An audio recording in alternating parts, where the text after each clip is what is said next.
In a landmark deal, the Philippines has agreed to host more American troops in its territory. People's Republic of China continues to advance its illegitimate claims in the West Philippine Sea. A move seen as a counter to China.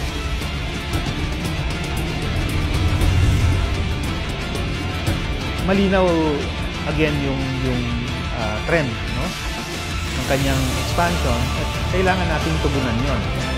The only way is na military alliances natin kailangan nating gamitin. Can this even out the power balance in the South China Sea?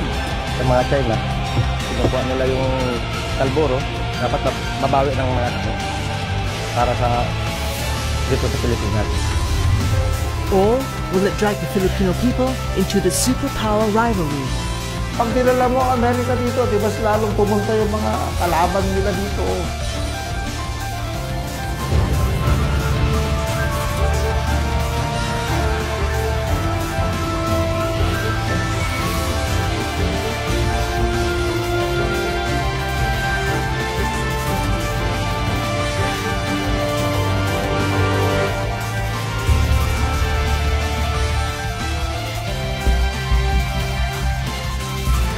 On a February evening, somewhere in the South China Sea, an eerie green glow cut across the rosy dusk sky.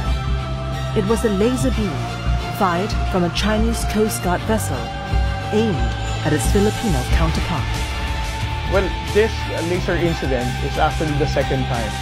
The first instance that they used military-grade laser was last year, June of last year.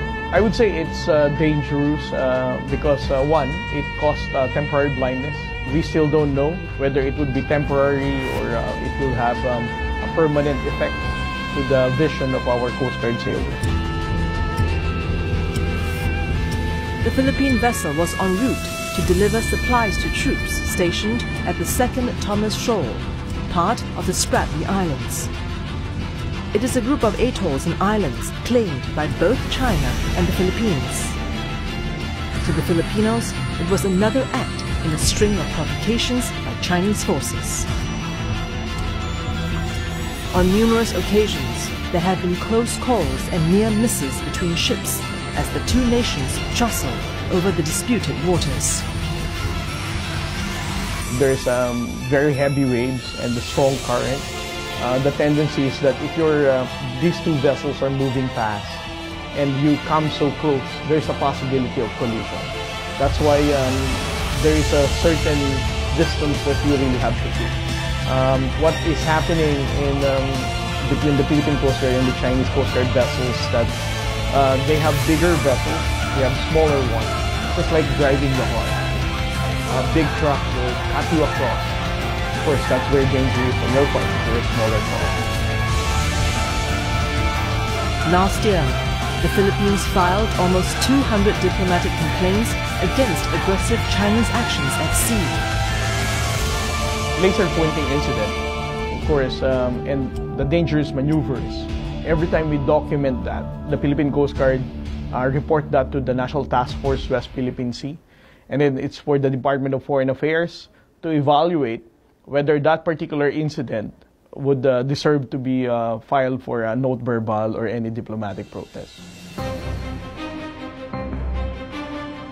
But such encounters could soon take on a different tone. A few days before the laser incident, the US and the Philippines reached a landmark agreement, a deal to increase the American military footprint in this fraught region. That's just part of our efforts to modernize our alliance.